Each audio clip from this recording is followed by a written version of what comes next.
How are we doing, everyone? Welcome back to the course. In this video, we're going to be talking about the different resources that we use for fundamental analysis. So I'm just going to be showing them live in action, just to show you the different websites that we're going to use and how you can actually go about using them. So we have our three different types of fundamental data.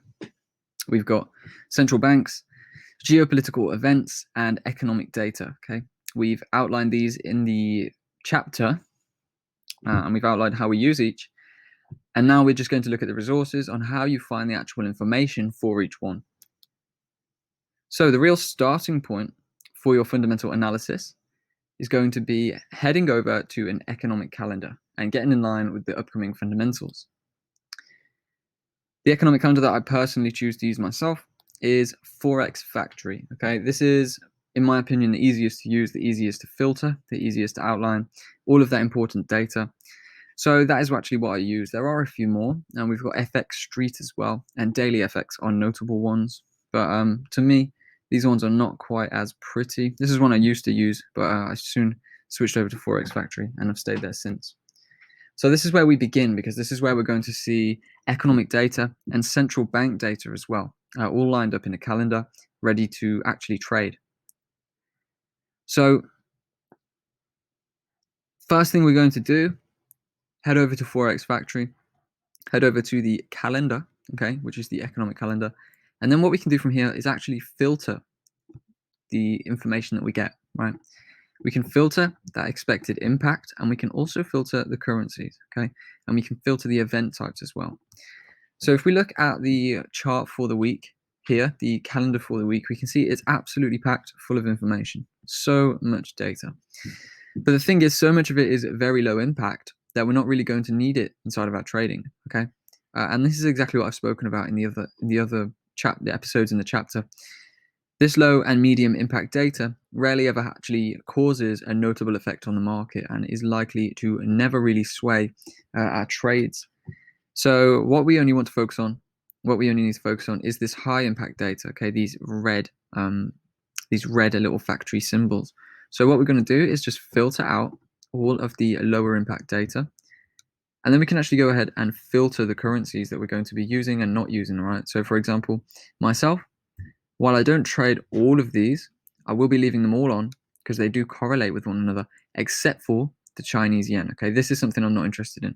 That is not something that I trade and not something that's going to affect me. So chopping it out of the calendar just helps to filter it down even more. When it comes to the event types, I will not be filtering any of those because if we do, we're going to miss one or two. We could miss some very high impact data. We don't want to remove any of that. You just filter by currency and the expected impact as well. So my recommendation for you is probably just set it up exactly how I have, okay? High impact data only and all of the currencies except for the Chinese yen, because this rarely ever comes into play. Well, it never comes into play inside of my trading. So when we do that, we can see that the calendar is much more relaxed and well laid out, more refined as well. We can then select the dates, right? We have the month of July, and we can select any dates. We can even go back, forward, etc. But what we're going to do is just keep this on the week, right? If you set it to the week, it should follow you week by week. That is what we need it on, really, because we only need to see the data around a week ahead. We only need to know what data is going to affect us in that current trading session. So when you have this set up on your week and also on your right filters, you'll have this refined list of information showing the times and dates, the currency that this information is going to affect, the impact it's going to have, which should all be the high impact, and then it actually says what it is, okay? If you click on here, you can get more details on the speakers, on the usual effect, etc., etc., etc. And we also have forecasts and previous data as well, okay? So this is very, very useful. We've got all the information we need in there. Now, this is the starting point, because what we want to do with it is find days where economic data is going to run wild, find high impact data such as employment data, interest rates, there's central bank information, okay, interest rates and monetary policies, and find those so that we can filter them into our trading and be prepared for them when they actually come around. So what would we get from the coming week then? Essentially, what I'll be looking for here is that high impact data that I really think is going to have an effect. And what I'll be looking at this week is, of course, central bank speech. Okay, this is at 4:30 on Monday. This is likely to drive the Great British Pound. This is going to drive the Great British Pound, as we can see here. And as it's a speech, there's not much that we can actually gauge before it happens. So we can use the outlook of the speech, we can use the headlines and the aftermath of the speech to then find direction for the pound. But this would be used to simply filter the pound. Okay, we know that if we're trading the pound through 4:30 p.m. on Monday, we are going to be removing the risk from our positions and putting the stop loss to break even, or we're going to be avoiding the trade or getting out of trades altogether to avoid a big spike and an instant loss. Okay, so that is how we're going to use this data. That's what I would mark. My first note of the week will be 4:30 p.m. on Monday. We're going to cut trading on the pound or risk-free at any positions that we do have to avoid taking a loss as a cause of a spike of this. So that is the first note of the week. Tuesday then, a free day, that's cool. We should be called to trade through that, no problem. But then when we hit Wednesday, we have some interest rate decisions and monetary policy statements from the Bank of Japan and the Bank of Canada. Okay, so these are going to be big pieces of information for myself. Interest rate decisions are, of course, central bank data, very important, and the monetary policy statement that comes with is also going to be quite important.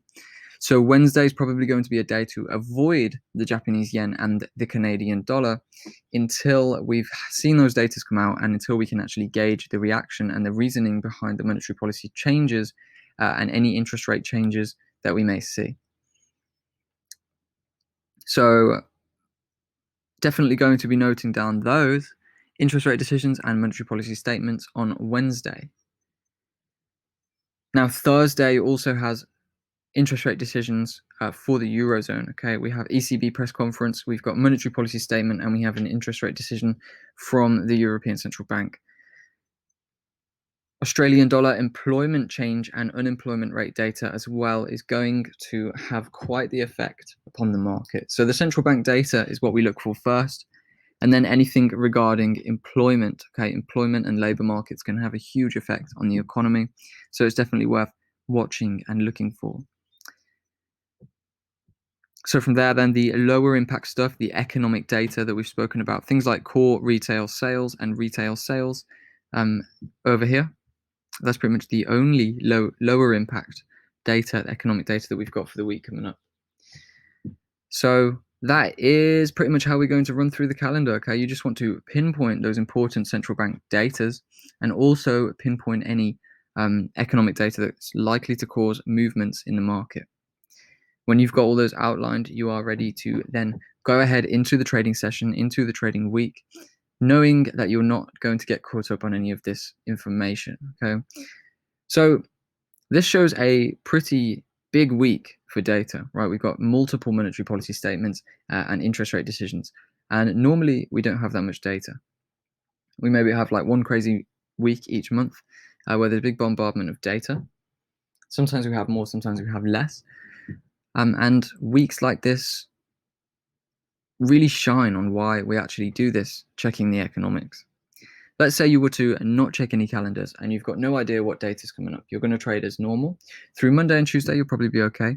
But come Wednesday, if you trade the Japanese yen or you trade the Canadian dollar, chances of you getting hit there with a loss, a fast spike leading to a loss, are quite high. Okay. And then on Thursday, once again, if you're trading the euro, chances are you're going to run into some losses because we've got consistent data from the euro, interest rate decision, and monetary policy statement, which normally cause quite a big drive in the market, and then an ECB press conference 45 minutes later.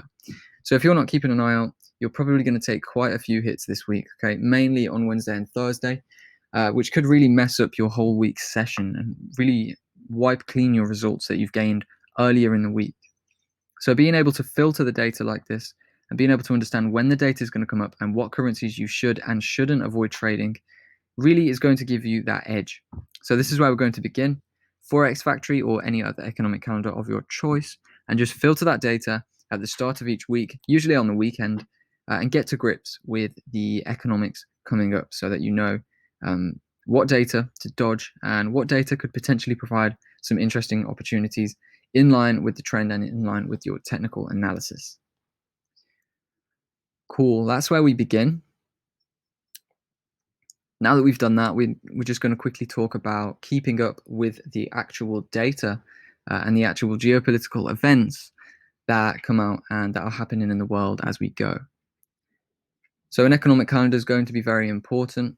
And second on from there, then we're going to be looking at the monetary policy statements from the different central banks. And some of you won't do this, and that's okay. If you don't do this, that's okay. You can trade technicals alone, but if you do want that extra clarity and that extra confidence and the extra sense of direction in the market, it is actually very valuable to go and check these monetary policy statements out. And they're really not that long. What I've got up here is the Reserve Bank of Australia and the Federal Reserve, okay, which is the US central bank. And simply typing in, if we go back here, simply typing in, RBA monetary policy is going to take you to the closest one, right? The government websites normally have these listed. For example, we've got the RBA website here, which is the Reserve Bank of Australia's website. If we were to just type in this, jump on here, and we can actually go and check out then the statements, right? So the Reserve Bank websites and the central bank websites are going to show you monetary policy decisions, and then if we dive into them, we can actually see the reasons, okay, the reasons why interest rates have been changed, and the current economic outlook for the different economies, okay. Looking at this one then, key pointers that we can take away from this monetary policy decision. So we're looking at coronavirus, right? Coronavirus continuing to cause a downturn. Many people have lost jobs. There's been a sharp rise in unemployment. So a lot of flags suggesting the worst of the global economic contraction has now passed. Okay, the outlook remains uncertain. Recovery expected to be bumpy and depends upon the containment of the coronavirus. So you can see the coronavirus there acting as a geopolitical, playing in the market and causing uncertainty, right? Globally, conditions in the financial market have improved. Volatility is declining. There's been a large raise of debt and equity. Prices of assets have risen substantially despite the high level of uncertainty about the economic outlook. Bond yields remain at historical low levels. So you can see that this really quickly gives a good overview of everything that's really happening in that specific market, okay? In Australia, the government bond markets are operating effectively, and the yield on 3-year Australian government securities is at the target of around 25 basis points. Given these developments, the bank has not purchased government bonds for some time, with total purchases to date of around 50 billion. So this then leads on to the bank is prepared to scale up bond purchases again, do whatever is necessary to ensure bond markets remain functional and achieve the yield target. So this really shows that the bank is prepared, the Reserve Bank of Australia is prepared to continue pushing money into the economy to stabilize the currency, okay, to stabilize bonds. So we can see that the Australian economy is fighting back. Okay, the Reserve Bank of Australia is fighting back against this coronavirus and against the effect that it's having upon markets. Understanding this information gives you a good standpoint idea of where the RBA are and where the Australian dollar really stands. So the Australian economy is going through a very difficult period, experiencing the biggest contraction since the 1930s. So you can see here, this is very big information, and you can see that the Australian dollar is at an area of weakness. This is something that you just wouldn't have known whatsoever without looking through this, okay? Since March, 800,000 people have lost jobs. You can see then that unemployment is rising. Unemployment is rising. There's lots of uncertainty, and there is going to be a lot of stress on the Reserve Bank of Australia, okay? So this is a statement from the governor of the monetary policy of the Reserve Bank of Australia and the monetary policies.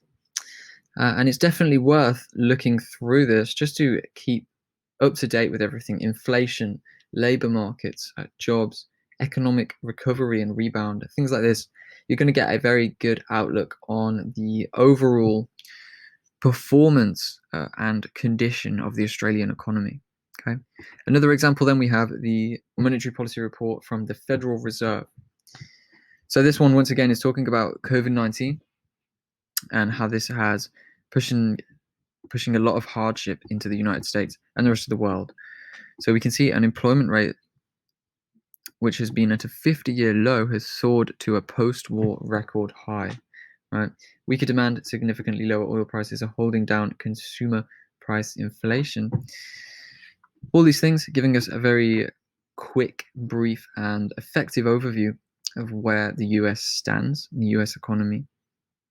And then we can see, diving into the economic and financial developments, we can learn about economic activity, labor markets, inflation, financial conditions, financial stability, international developments, and then easing monetary policy, safeguarding market functioning, and things like this. Okay, so basically, we're going to be seeing what's happening as a result of geopoliticals and a result of the monetary policy and how it is working.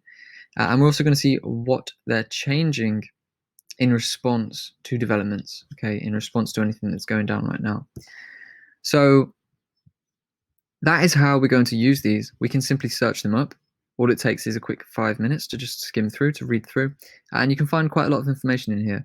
And while we are going to be trading technicals 80%, as we've spoken about, these fundamentals and just having this insight into how each economy is performing definitely gives you that little edge and that confidence booster when it comes to actually placing trades and finding trades. So if you want to trade in line with the trend, it's definitely worth checking out the interest rate decisions and checking out these monetary policies to see what's changed and how things are working. That is really how we're going to keep an eye on geopoliticals nice and easily, as well as other things like economic data and the effects that geopoliticals are having upon economic data. So monetary policy statements, as mentioned, these central bank pieces of information, they really are gems. You'll be able to find these for pretty much all of the central banks that we've spoken about, and I definitely recommend you do. You can even download this. Look, very nice. So that is pretty much that. Okay, go check out these. Definitely keep these in mind while you are doing your trading, while you're doing your weekend preparation. Go check out your economic calendar.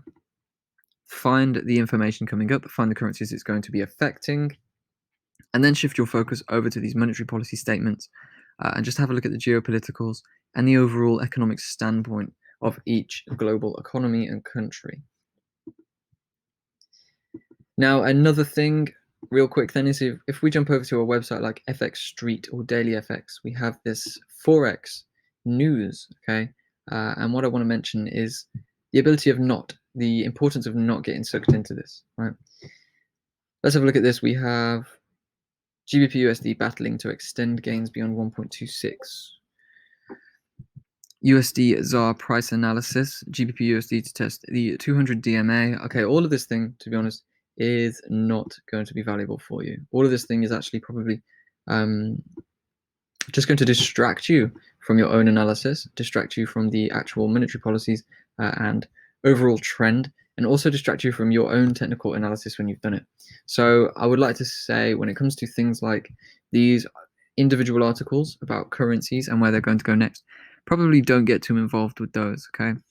If you see things about, actual news, things that's going on in the world, let's take a look if there's anything useful on here.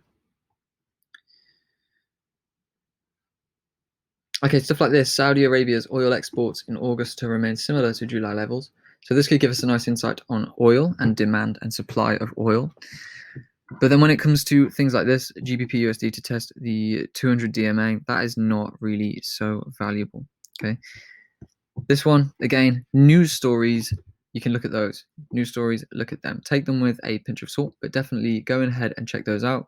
You can gauge supply and demand of different assets by reading these.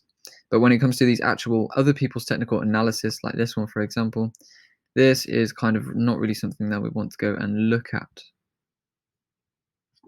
They're just going to be talking their own opinions and their own analysis. So let's just do a quick recap then when it comes to the fundamental resources.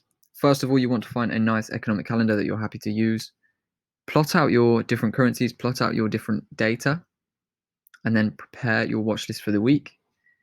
And then when you've done that, when you found your central bank and economic data that's going to be playing a part, you can head over and check out recent monetary policy statements and news to get in line with geopolitical events and geopolitical issues that are going to be affecting currencies. And then you can also head over to different news websites to keep up to date with geopoliticals from there as well. Over time, you'll get a hang of the fundamentals a bit more. But like I always say, we want to keep this around the 20% of all of our trading. Major focus is going to be on the technical side of trading, and that's where we're going to put all of our main focus. The idea of using these fundamentals is just for additional clarity, additional confidence, and logic when finding new trades, okay? So that's all for this video. Hopefully you have enjoyed, hopefully you found value, hopefully now you can go and use these tools comfortably. And also, hopefully you now will go and check out some monetary policy statements. It's honestly something that is way overlooked. I do like seeing the information inside of these, as it really gives you an idea of whether or not, for example, the Australian dollar is going to go up or going to go down, versus say how the US dollar is going to go up versus going to go down. So yeah, that is all for now. Thank you. Hopefully you've enjoyed. Hopefully you found some value. Definitely go and do these things. Go and check them out. Go and check out Forex Factory and the Forex Calendar, or FX Street, Daily FX if you prefer to try one of those. Bloomberg as well. Forgot to mention this is a great one for that news. Okay, if we head over to Bloomberg, we've got a menu here. We can look at the markets, we can look at the FX, okay? And then we're going to be given things, lots of news stories, right? More so news than the biased individual opinions like what we saw on FX Street there. Yeah, Bloomberg is a good place to check out these little news stories, see how they're going to be affecting individual currencies. So thank you for watching. Thank you for enjoying and enduring all of the fundamental analysis chapter. In the next chapter, we will be shifting into technicals where we're going to be getting on the chart and in the field and really ready to smash the markets from a technical in the field standpoint. So thanks for watching, and I will see you later.